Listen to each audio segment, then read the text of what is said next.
এরপরে আমাকে জঙ্গি বানিয়ে তারপরে সারা বিশ্বে প্রচার করা হলো। আমি তোমাদের পরিষ্কার বলতে চাই, আনসারুল্লাহ বাংলা টিম নামে একটা দলের প্রধান হিসেবে প্রচার করা হলো আমাকে। আমি আদালতে চ্যালেঞ্জ করেছিলাম, বাংলাদেশে এরকম কোনো দল নেই, এটা শেখ হাসিনা নিজে তৈরি করে আমাদের আলেমদেরকে কলঙ্কিত করার চক্রান্তে নেমেছিল। কেন? কারণ হচ্ছে এই শাহবাগ নামে যে জাগরণ তৈরি হয়েছিল গণজাগরণের নাম দিয়ে, এই জাগরণ ছিল ভারতের পক্ষ থেকে বাংলাদেশের মুসলিমদের ঈমান আকীদা ধ্বংস করার জন্য এক নাস্তিক জাগরণ। আমি তার বিরুদ্ধে প্রতিবাদ করেছিলাম, বই লিখেছিলাম। আসসালামু আলাইকুম ওয়া রাহমাতুল্লাহি ওয়া বারাকাতুহু। আলহামদুলিল্লাহি ওয়াহদাহু والصلاة والسلام على من لا نبي بعده أما بعد فأعوذ بالله من الشيطان الرجيم بسم الله الرحمن الرحيم لقد كان لكم في رسول الله أسوة حسنة صدق الله تعالى وصدق رسوله النبي الأمي الكريم ونحن على ذلك لمن الشاهدين والشاكرين والحمد لله رب العالمين। অদ্য 16 ডিসেম্বর রোজ সোমবার। মাইকের অবস্থা কি?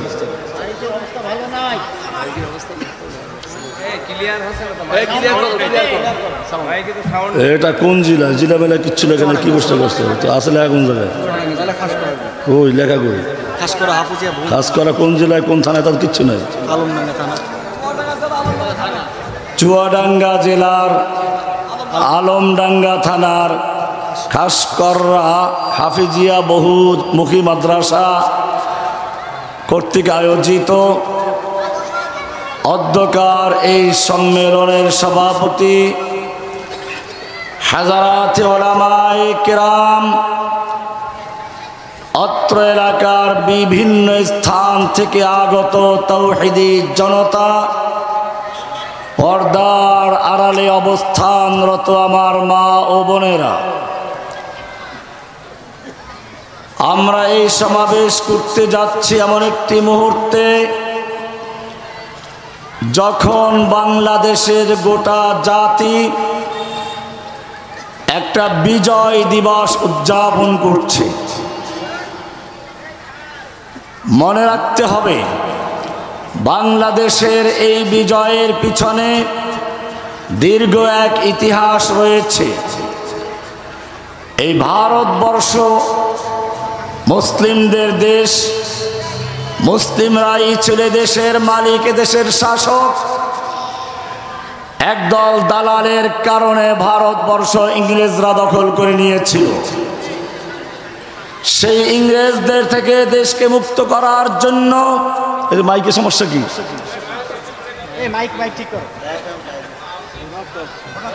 ইংরেজদের থেকে ভারতবর্ষকে মুক্ত করার জন্য এই ভারতবর্ষের আলেমরাই যুদ্ধ করেছিল।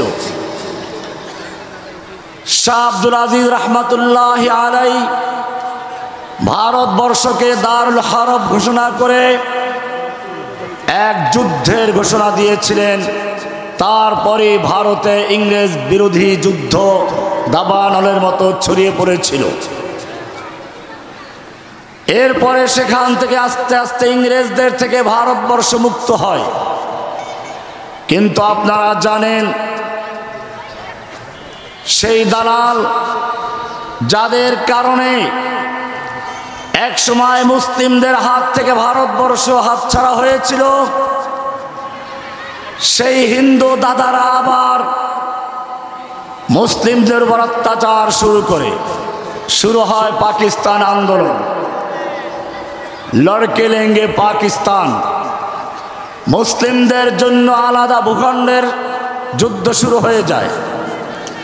যার ফলে 1947 সালে পাকিস্তান নামক একটি দেশের জন্ম হয়। আর বাংলাদেশ ছিল সেই পাকিস্তানেরই অংশ। এটা মনে রাখতে হবে, বাংলাদেশের স্বাধীনতার পিছনে পাকিস্তান হওয়ার ভূমিকা ছিল অনেক বড়। ওই সময় যদি ভারত থেকে আলাদা না হতো, তাহলে কাশ্মীরের বর্তমান যে অবস্থা, বাংলাদেশকে সে অবস্থায় ভাগ্যবরণ করতে হতো। কাশ্মীর সে সময় পাকিস্তানের সঙ্গে যুক্ত হয় নাই, নিজেরা অনেক শর্ত সারাইত দিয়ে স্বায়ত্ত শাসন নিয়ে নিল। আজকে সে কাশ্মীরের দুর্দশা আমাদের সামনে। আর বাংলাদেশ পাকিস্তানের সঙ্গে থাকার কারণে হিন্দুদের অত্যাচার থেকে মুক্তি পেয়েছিল। কিন্তু হিন্দুরা চিন্তা করলো, এই পূর্ব পাকিস্তান আর পশ্চিম পাকিস্তান যদি ঐক্য থাকে, তাহলে হিন্দুদের ভয় ছিল। এজন্য তারা পাকিস্তানকে ভাঙ্গার জন্য চক্রান্ত করেছিল। অপরদিকে পাকিস্তানি শাসকরাও পূর্ব বাংলার মুসলিমদের উপর অত্যাচার শুরু করলো, বিভিন্নভাবে ন্যায্য অধিকার থেকে বঞ্চিত করতে লাগলো। একদিকে দেশের মানুষের অন্তরে পাকিস্তান বিরোধী ক্ষোভ তৈরি হচ্ছিল, আর একদিকে ইন্ডিয়া সেই সুযোগটা নেওয়ার জন্য অপেক্ষা করছিল। সুতরাং মনে রাখতে হবে, ইন্ডিয়া কখনোই বাংলাদেশের হিতাকাঙ্ক্ষী হিসাবে বাঙালিদের ভালোর জন্য আমাদের মুক্তিযুদ্ধে সাহায্য করে নাই, সাহায্য করেছিল তার নিজের স্বার্থে। পাকিস্তান যদি শক্তিশালী থাকে, তাহলে তার দাদাগিরি চলবে না। সেই দাদাগিরি করার জন্য বাংলাদেশকে পাকিস্তানে ভেঙে দুই টুকরা করে দিয়েছিল। এখনো সেই দাদাগিরি করার চক্রান্ত করছে। ভাইরা আমার, আপনারা জানেন, সেজন্যই দীর্ঘদিন পর্যন্ত প্রশিক্ষণ দিয়ে এক লেডি ফ্রাউনকে বাংলাদেশে পাঠানো হয়েছিল, যে বাংলাদেশের মুসলিমদের ঈমান আকীদা ধ্বংসের জন্য গভীর চক্রান্ত শুরু করেছিল। ছায়ানট, উদীচী, গণজাগরণ মঞ্চ দিয়ে আমাদের নবীর বিরুদ্ধে বিভিন্ন কুচ্চারণা করতে শুরু করলো। আল্লাহর নবীর বিরুদ্ধে কটূক্তি করা শুরু করেছিল। উদ্দেশ্য ছিল আওয়ামী লীগ নামক নতুন ধর্মকে প্রতিষ্ঠা করে ইসলাম ধর্মকে বিলুপ্ত করা, ইসলামের কালেমা লা ইলাহা ইল্লাল্লাহ আল্লাহু আকবার বিলুপ্ত করে জয় বাংলাকে তাদের কালেমা বানানো, মুহাম্মাদুর রাসূলুল্লাহকে পরিবর্তন করে জয় বঙ্গবন্ধুর স্লোগান বসানোর চক্রান্ত হয়েছিল। আওয়ামী লীগ ছিল একটি নতুন ধর্ম। এই ধর্মের প্রথম নাম ছিল আওয়ামী মুসলিম লীগ। মুসলিম শব্দ বাদ দিয়ে তারা আওয়ামী লীগ বানিয়েছিল। যারা স্বেচ্ছায় স্বজ্ঞানে নিজেদের দলের নামের থেকে মুসলিম শব্দ বাদ দিল, ইসলামকে ত্যাগ করে যারা অন্য নাম গ্রহণ করে, স্বেচ্ছায় যারা মুসলিম শব্দ বাদ দেয়, তারা কখনো মুসলিম হতে পারে না। ইসলামের বিপরীতে একটা ধর্ম তৈরি করেছিল।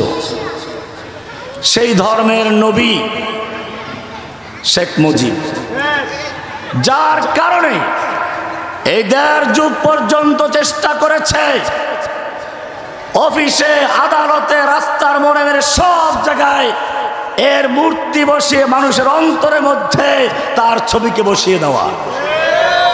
মনে হয় শুধু মসজিদের মেম্বারগুলো বাকি ছিল, এখানে ছবিটা লাগে নাই।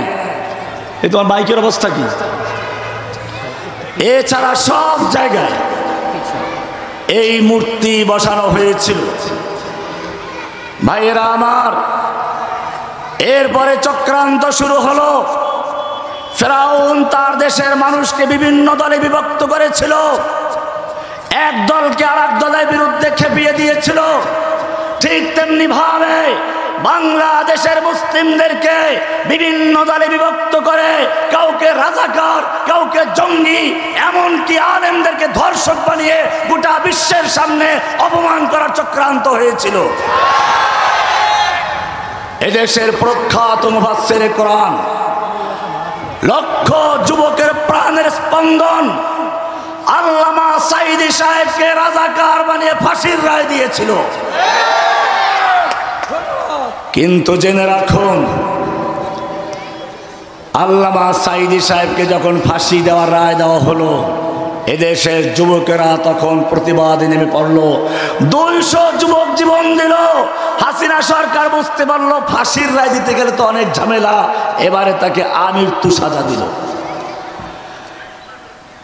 যখন সাঈদী সাহেবকে গ্রেফতার করে তাদের সাহস বেড়ে গেল, হজম করতে পারলো, এরপরে তারা আমাকে গ্রেফতার করে বানিয়ে দিল জঙ্গি লিডার। আমি বলতে চাই, ইতিহাস থেকে শিক্ষা গ্রহণ করো। আলী রাদিয়াল্লাহু তাআলা আনহুর সঙ্গে আমির মুআবিয়ার যুদ্ধ চলছিল। সেই সময় রোমের সম্রাট আমির মুআবিয়ার কাছে পত্র লিখল, হে আমির মুআবিয়া, আমরা জানতে পারলাম তোমার খলিফা তোমার বিরুদ্ধে যুদ্ধে লিপ্ত হয়েছে। তুমি যদি আমাদের সাহায্য চাও, আমরা তোমাকে সাহায্য করতে প্রস্তুত। আমির মুআবিয়া বুঝতে পারলেন আবার এক ফেরাউনি চক্রান্ত শুরু হয়েছে। আমাদের পারস্পরিক দ্বন্দ্ব যুদ্ধকে পুঁজি করে এই কুফফার শক্তি আমাদের মুসলিম ভূখণ্ড দখল করতে চায়। সেই কারণে তিনি কি উত্তর দিয়েছিলেন, আজকে তোমাদের জন্য সেটা অনেক শিক্ষণীয় বিষয় রয়েছে। আমির মুআবিয়া পত্র লিখেছিলেন, ইয়া কালবার রোম, ওহে রোমের কুকুর, ওহে রোমের কুত্তা, আমার সঙ্গে আমিরের যুদ্ধ চলছে। এই সুযোগ নিয়ে যদি মুসলিম ভূখণ্ডের দিকে একটা পা বাড়াও, জেনে রাখবি আমার আমির আলী রাদিয়াল্লাহু তাআলার পক্ষে যুদ্ধ করতে গিয়ে প্রথম যে ব্যক্তি শাহাদাত বরণ করবে, যে ব্যক্তি বুকের তাজা রক্ত ঢেলে দিবে, সে ব্যক্তি আর কেউ না, সে হচ্ছে আমির মুআবিয়া রাদিয়াল্লাহু তাআলা আনহু। আমি বলতে চাই, যখন সাঈদী সাহেবকে গ্রেফতার করা হয়েছিল, তখন যদি এই দেশের তাওহীদি জনতা সেই আমির মুআবিয়ার মতো একটা হুঙ্কার দিতে পারত, যে আওয়ামী লীগ হাসিনা সরকার জেনে রাখো, আমাদের মুসলিমদের বিভিন্ন দল থাকতে পারে, মতপার্থক্য থাকতে পারে, কিন্তু ইসলামের পক্ষে আমার সবাই ঐক্যবদ্ধ। সাঈদী সাহেবকে গ্রেফতার করলে এদেশের তাওহীদি জনতা ঐক্যবদ্ধভাবে তার মোকাবেলা করবে, তাহলে কোনো শক্তি ছিল না সাঈদীকে গ্রেফতার করার।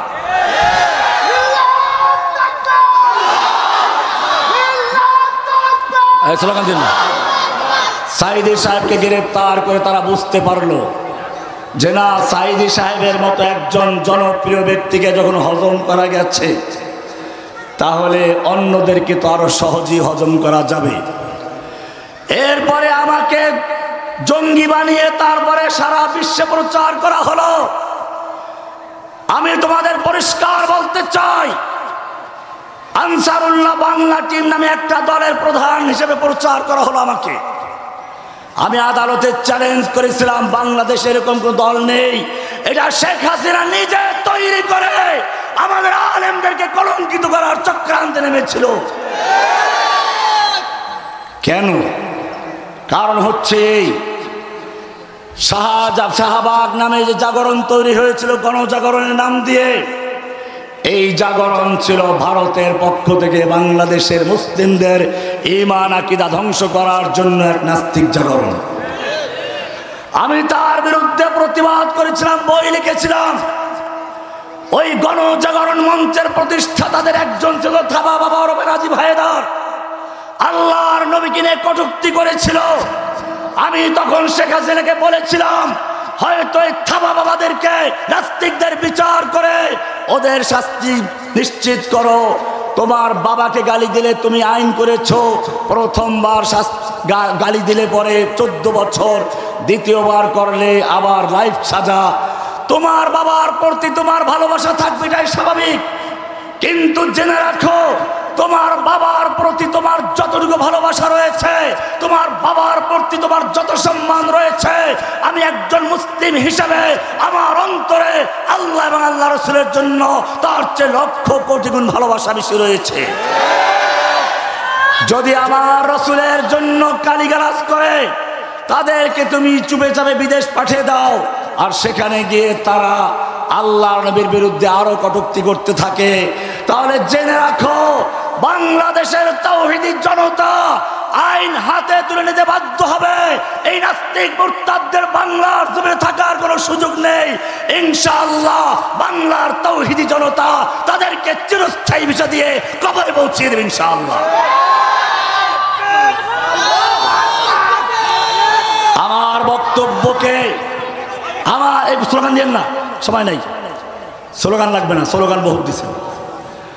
আমার বক্তব্যকে হাসিনা বুঝতে পারে নাই তখন, এরপরে যখন এক এক করে তার সোনার ছেলেদের গর্দানের উপরে চাপাতির আঘাত লাগলো, তখন বুঝতে পেরেছে ঠিকই নাস্তিকদের স্থান বাংলাদেশে নেই। এবারে সেই ফেরাউন বাংলাদেশ থেকে পালিয়েছে, বাংলাদেশের বিরুদ্ধে দিল্লি থেকে চক্রান্ত শুরু করেছে। চট করে এসে পড়বে, ও আমার তাওহীদি জনতা, বাংলাদেশে হিন্দুরা এত শক্তি কোত্থেকে পেল? ইসকন নামক সন্ত্রাসী সংগঠন দিনে দুপুরে আমাদের এক ভাইকে পিটিয়ে কুপিয়ে হত্যা করার সাহস কোত্থেকে পায়? এটা এই দেশের সেই ফেরাউন ওদেশে গিয়ে তাদেরকে উস্কানি দিচ্ছে। আমি সরকারকে বলবো, অবিলম্বে ইসকন নামক এই সন্ত্রাসী সংগঠনকে আইন করে নিষিদ্ধ ঘোষণা করে প্রজ্ঞাপন জারি করা হোক, নতুবা বাংলার জনগণ যদি আবার খেপে যায় তাহলে জেনে রাখবে 2013 সালে যা হয়েছিল, টেকনাফ থেকে তেতুলিয়া পর্যন্ত খুঁজে খুঁজে প্রত্যেকটা ইসকনকে শাস্তির আওতায় আনা হবে ইনশাআল্লাহ। ভাইরা আমার, এই বিজয় দিবসে আমি আপনাদের বলতে চাই, এদেশের তাওহীদি জনতার ঈমান আকীদা ধ্বংস করার জন্য সিলেবাস পর্যন্ত পরিবর্তন করা হয়েছিল।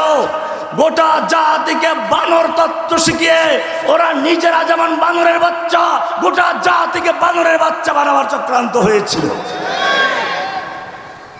মুসলিম জাতি বিশ্বাস করে আল্লাহ মানুষকে আদমের সন্তান হিসেবে সৃষ্টি করেছেন, বানর থেকে নয়। ওরা আমাদেরকে বানরের বাচ্চা বানাবার চক্রান্ত করেছিল। মনে রাখতে হবে, আজকে মুসলিমদের চতুর্দিকে দুর্দশা আমরা দেখতে পাচ্ছি। ফিলিস্তিন, কাশ্মীর, আরাকান, উইঘুর, বাংলাদেশের অবস্থাও সে একই রকম। এটা কেন? আল্লাহর নবী সাল্লাল্লাহু আলাইহি ওয়াসাল্লাম সাহাবায়ে কেরামদের নিয়ে একদিন বললেন, হে আমার উম্মত শুনে রেখো, অচিরেই এমন একটি সময় আসবে যখন কাফের শক্তিগুলো একে অপরকে আহ্বান করবে। যেভাবে খাবারের দস্তরখান বিছিয়ে বন্ধু বান্ধবদেরকে আহ্বান করা হয়, আসো খাবার খেতে আসো, ঠিক তেমনি ভাবে ইহুদি খ্রিস্টানরা, অমুসলিমরা একে অপরকে আহ্বান করবে, আসো মুসলিমদের ধ্বংস করি। সাহাবায়ে কেরাম প্রশ্ন করলেন যে ইয়া রাসূলুল্লাহ, কিভাবে তা সম্ভব? আমরা মুসলিমে ও সাহাবী 1.5 লক্ষ মুসলমান, আমাদের বিরুদ্ধে বর্তমান আমাদের ভয়ে বর্তমান সুপার পাওয়ার গুলো থরথর করে কাঁপছে, আর তখন মুসলিমদেরকে ধ্বংস করার জন্য ওরা একে অপরকে আহ্বান করবে, এত সাহস কোত্থেকে পাবে? আল্লাহর নবী কি তারা প্রশ্ন করলেন, তাহলে কি মুসলিমরা তখন একেবারে কমে যাবে, সংখ্যা অনেক কমে যাবে? আল্লাহর নবী বললেন যে না, তাদের সংখ্যা অনেক বেশি হবে, কিন্তু ওয়ালাকিন্নাকুম গোসাউন কা গোসাইস সাইল, জেনে রাখবে তোমাদের মুসলিমদের অবস্থা হবে সেরকম যেরকম তুফানের সময় পানির উপরে ভাসমান খড়কুটোর অবস্থা হয়।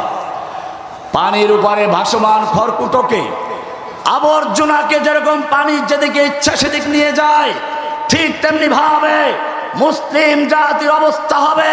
তাদের ইমানে কোনো ভিত্তি থাকবে না, তারা কাফের মুশরিকদের পা চাটা গোলামে পরিণত হবে। কাফের মুশরিকরা যেদিকে চালায়, হিন্দুরা যেমনে চালায়, আমেরিকা যেমনে চালায়, ইহুদি যেভাবে চালায়, চাইনিজরা যেভাবে চালায়, মুসলিমরা সেভাবে চলবে। তাদের নিজস্ব কোনো ভিত্তি থাকবে না, আকীদার ভিত্তি থাকবে না, দ্বীনের ভিত্তি থাকবে না, তাদের কোরআনের আইন থাকবে না, তাদের আদালত থেকে কোরআন বাতিল হয়ে যাবে, সংসদে কোরআন থাকবে না।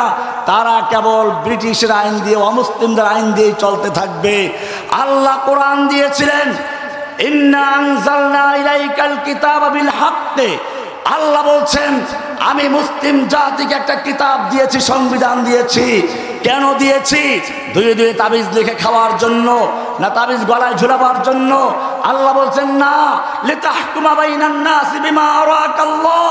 এই কোরআন দিয়ে মুসলিমদের শাসন চলবে, দেশ চলবে, আদালত চলবে, বিচার ব্যবস্থা চলবে। কিন্তু মুসলিমরা সেই কোরআনকে এমনি তাবিজ লিখতে পারে, রমজানে খতম পড়তে পারে, তাতে আপত্তি নেই। মুর্দার মারা গেলে খতম পড়তে পারে, তাতে আপত্তি নেই। কিন্তু কোরআনের শাসন তারা মানতে রাজি না।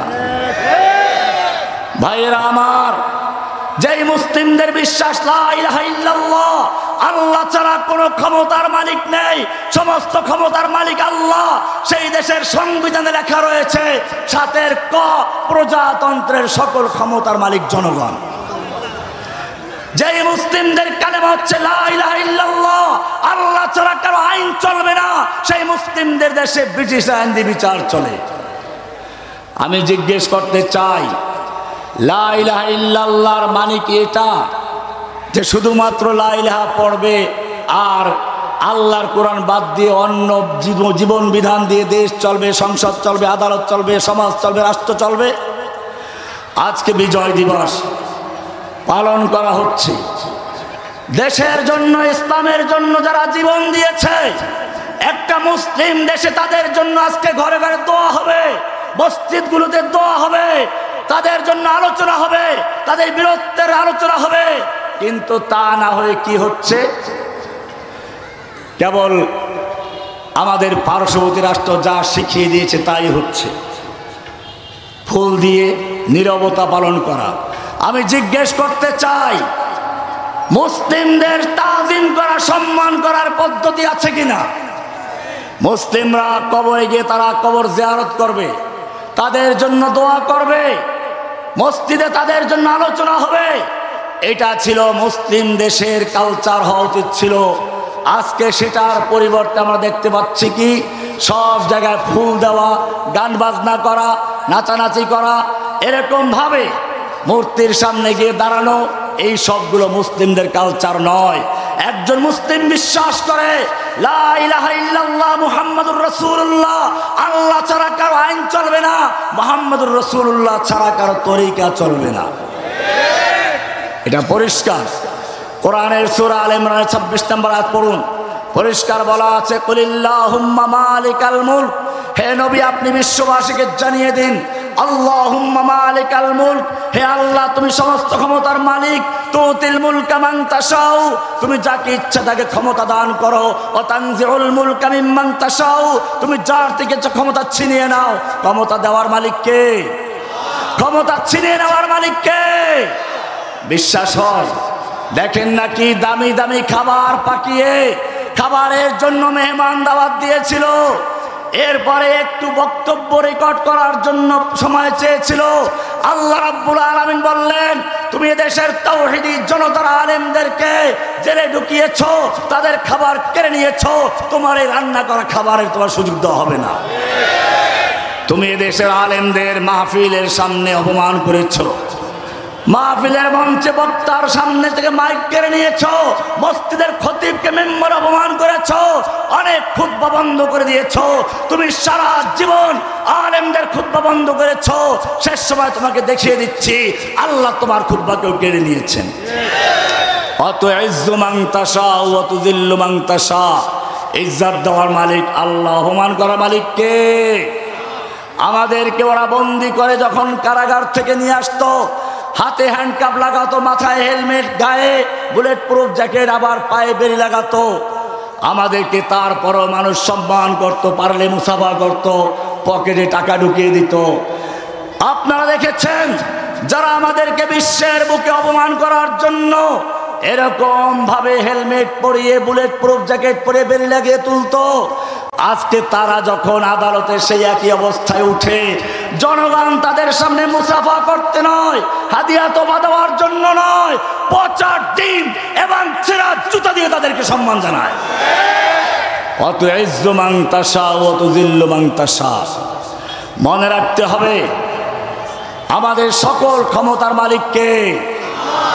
ভারতকে ভয় পেলে চলবে না। ভারতের যত শক্তি আছে, অমুসলিম তুমি চিন্তা করে দেখো, ইব্রাহিম আলাইহিস সালামকে যখন আগুনে নিক্ষেপ করা হয়েছিল, আল্লাহ রাব্বুল আলামিন ইব্রাহিমের জন্য আগুনকে ঠান্ডা করে দিয়েছিলেন কিনা? যে আল্লাহ তাআলা ইব্রাহিমের জন্য আগুনকে ঠান্ডা করে দিয়েছিলেন, সে আল্লাহ ইচ্ছে করলে ভারতের পারমাণবিক বোমা ক্ষেপণাস্ত্র সব ধ্বংস করে দিয়ে মুসলিম উম্মার জন্য সব ঠান্ডা করে দিতে পারেন। আমার মনে রাখতে হবে, ফেরাউনের বিরুদ্ধে মূসা যখন মাঠে নেমেছিলেন, আল্লাহ তাআলা বললেন, মূসা তোমার লাঠি নদীতে মারো। পানি দুভাগ হয়ে গেল, মূসা পার হয়ে চলে গেলেন, ফেরাউন চুবিয়ে মরলো। আমি জিজ্ঞেস করতে চাই যে আল্লাহ রাব্বুল আলামিন ফেরাউনকে ডুবিয়ে মেরেছিলেন, মূসাকে মুক্তি দিয়েছিলেন, সে আল্লাহ জীবিত আছেন কিনা? ভারতের চক্রান্তের দিকে ভয় পেলে চলবে না। অমুসলিম জাতি, আল্লাহ তাআলা যদি চান সেই মূসার মতো শক্তি নিজ মাঠে নামতে পারো, যে আল্লাহ মূসাকে মুক্তি দিয়েছিলেন আর ফেরাউনকে চুবিয়ে মেরেছিলেন, সে আল্লাহ তাআলা ভারতের নরেন্দ্র মোদীর যত শক্তি আছে সব শক্তিগুলোকে গঙ্গায় চুবিয়ে মুসলিমদেরকে দিল্লি পর্যন্ত বিজয় করার শক্তি দিতে পারেন ইনশাআল্লাহ। মনে রাখতে হবে, আমরা শুধু ঢাকা বিজয় করার জন্য নয়, আমাদের সামনের যে প্রোগ্রাম রয়েছে, আল্লাহর রাসূল সাল্লাল্লাহু আলাইহি ওয়াসাল্লাম বলেছেন, ইসাবাতানি আহরাজাহুমুল্লাহু মিনান নার, আমার উম্মতের দুইটা দল যাদেরকে আল্লাহ তাআলা জাহান্নামের আগুন থেকে মুক্তি দিবেন। একটা দল হচ্ছে ইসাবাতুন তাগজুল হিন্দা, একটা দল হচ্ছে ওই দল যারা হিন্দুস্তানে ভারতের যুদ্ধে মুসলিমদের পক্ষ হয়ে যুদ্ধ করে শাহাদত বরণ করবে। আর এক দল হচ্ছে ইসাবাতুন তাকুন মা ঈসা ইবনে মারইয়াম, আর এক দল হচ্ছে ঈসা ইবনে মারইয়ামের সঙ্গী হয়ে যারা দাজ্জালের বিরুদ্ধে যুদ্ধ করে শহীদ হবে। আমার ভাইয়েরা, যেই ভবিষ্যৎবাণী আল্লাহ রাসূল করেছিলেন, দুটোই আমাদের সামনে। কোরআন পরিষ্কার বলেছে, লাতাজিদান্না শাদ্দান্নাসি আদাওয়াতাল লিল্লাযিনা আমানু আল ইয়াহুদা ওয়াল্লাযিনা আশরাকু। হে মুসলিমরা, জেনে রাখো, তোমাদের সবচেয়ে বড় শত্রু, কঠোর শত্রু হচ্ছে দুইটা দল, দুইটা জাতি। একটা হচ্ছে ইহুদি, আর একটা হচ্ছে পৌত্তলিক মুশরিক। আল্লাহ তাআলা কোরআনে পরিষ্কার বলে দিয়েছেন, একটা হচ্ছে ইহুদি, একটা ইহুদিরা ফিলিস্তিনে মুসলিমদের উপর আক্রমণ চালাচ্ছে, আর অপরদিকে ভারতে হিন্দুরা মুসলিমদের উপর অত্যাচার চালাচ্ছে।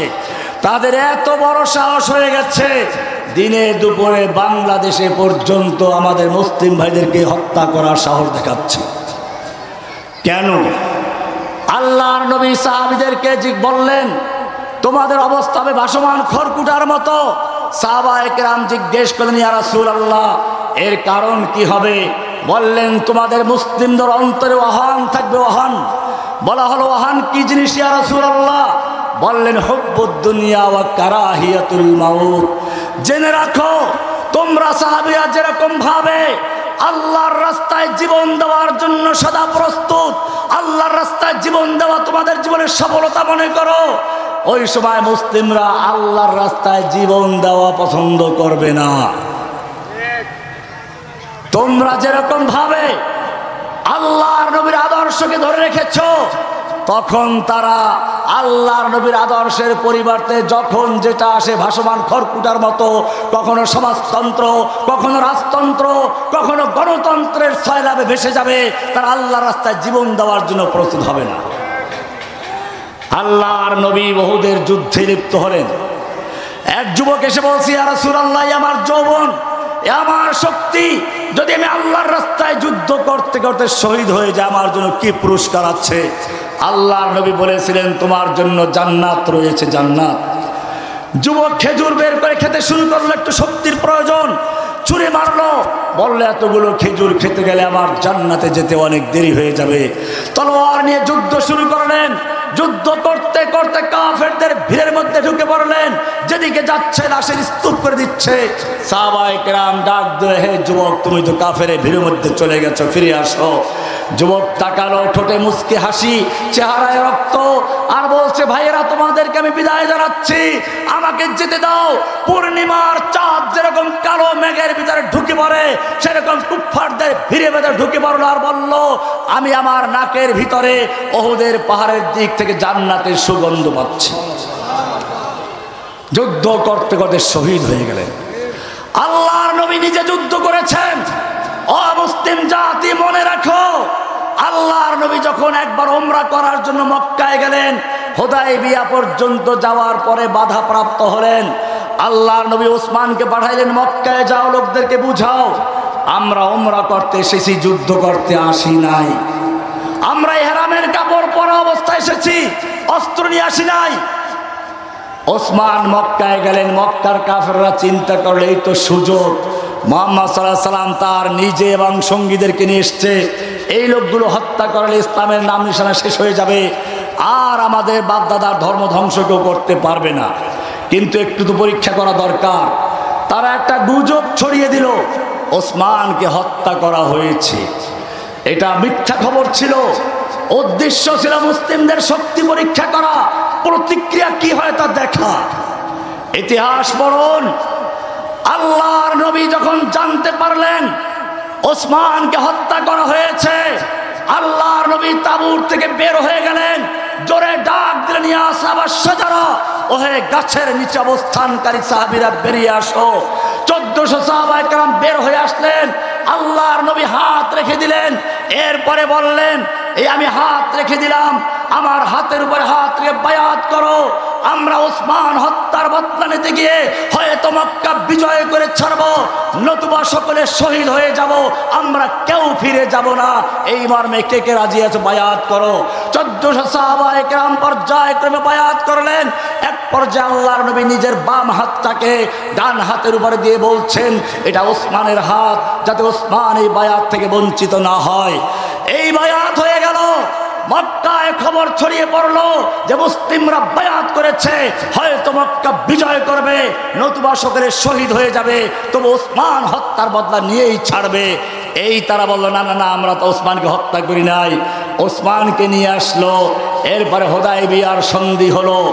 ও মুসলিম, আমি তোমাকে বলতে চাই, একজন ওসমানের জন্য আল্লাহর নবী নিজে তার 1400 সাহাবায়ে কেরামদেরকে নিয়ে মৃত্যুর বায়াত করলেন।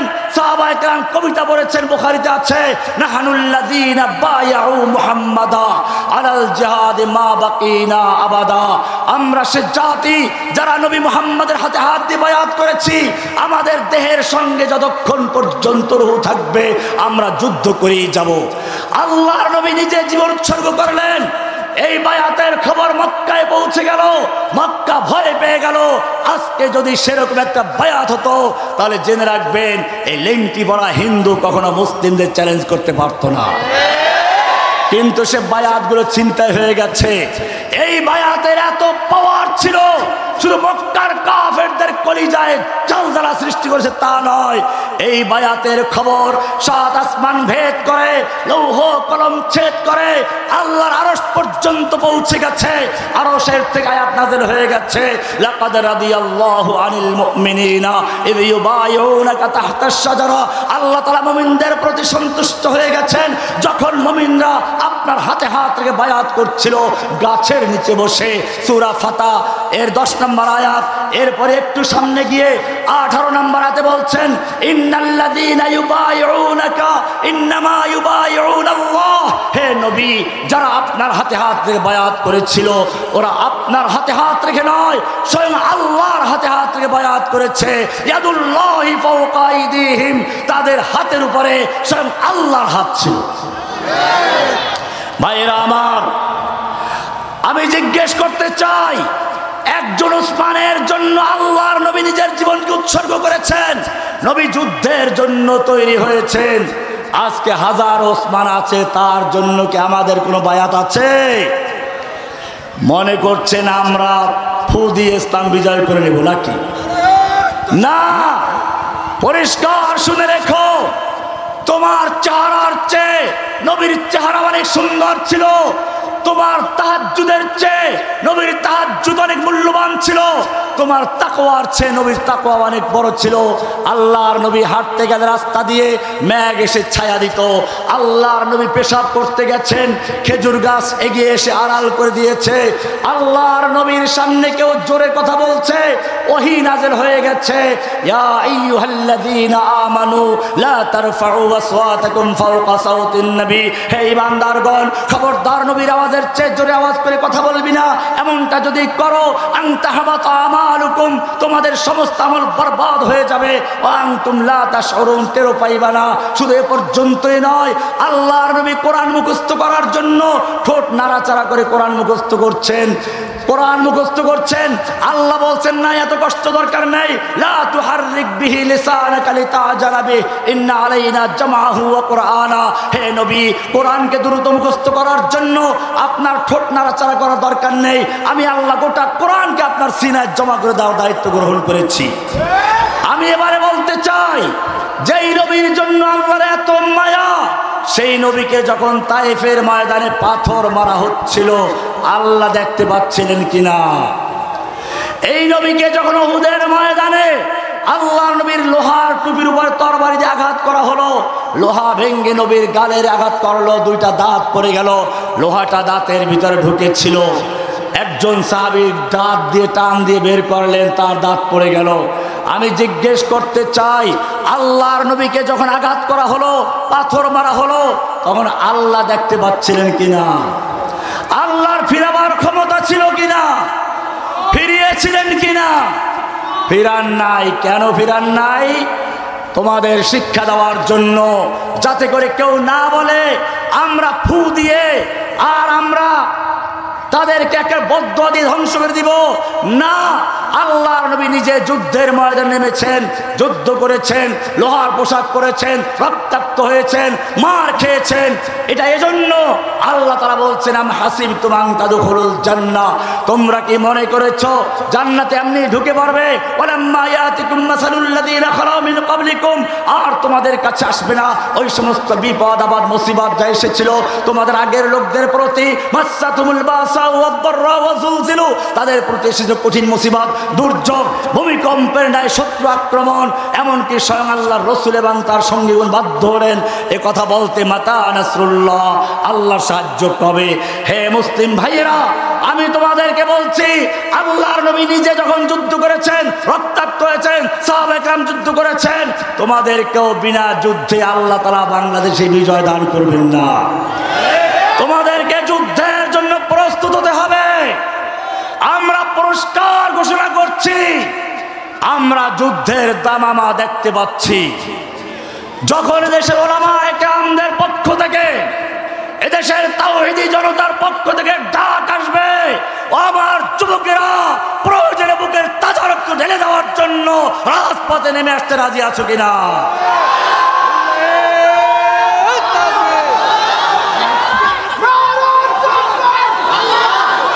কোরআন তোমাদের আহ্বান জানাচ্ছে। সূরা নিসার ৭৫ নম্বর আয়াতে আল্লাহ তোমাদের আহ্বান জানাচ্ছেন, ওমা লাকুম লা তুকাতিলুনা ফি সাবিলিল্লাহ, হে যুবকেরা তোমাদের কি হলো? তোমরা আল্লাহর রাস্তায় যুদ্ধ করছো না, লড়াই করছো না।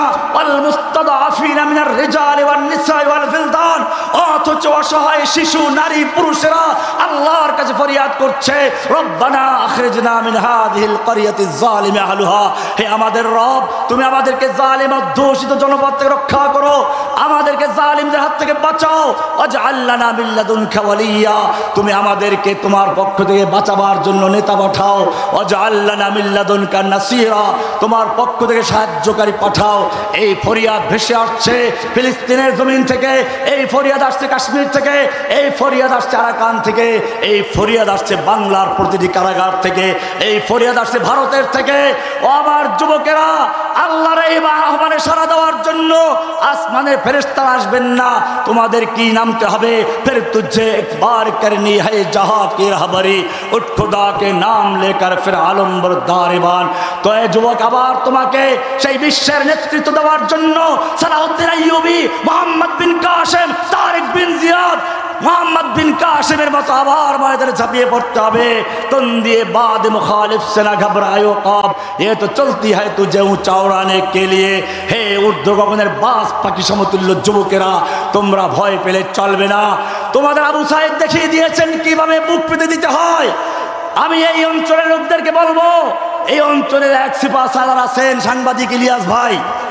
আমি যখন জেনেছিলাম আমার পক্ষে কথা বলতে যখন কেউ সাহস করছিল না, এই আপনাদের অঞ্চলের এক যুবক সাংবাদিক ইলিয়াস ভাই, তিনি আমার পক্ষে কথা বললেন। এরপরে অনেকেই মুখ খুলেছেন। আমি এই তোমাদের এই জমিনতে ঘোষণা করছি, সাংবাদিক ইলিয়াসের মতো যদি সাহসী সাংবাদিক হতে পারো, সাহসী বক্তা হতে পারো এবং আবু সাইদের মতো বুক টান করে দাঁড়াতে পারো, তোমাদের বিজয় ইনশাআল্লাহ নিশ্চিত। সেই বিজয়কে ঠেকাতে পারবে না। আল্লাহ সুবহানাহু ওয়া তাআলা আমাদের সকলকে বিষয়গুলোকে বুঝার এবং আমল করার তৌফিক দান করুন, আমিন। सबक पर फिर सदाकत का, अदालत का, शजाअत का लिया जाएगा काम तुझसे, दुनिया की इमामत का। व आखिर दावाना अनिल हम्दुलिल्लाहि रब्बिल आलमीन। अस्सलामु अलैकुम व रहमतुल्लाहि व बरकातुहू।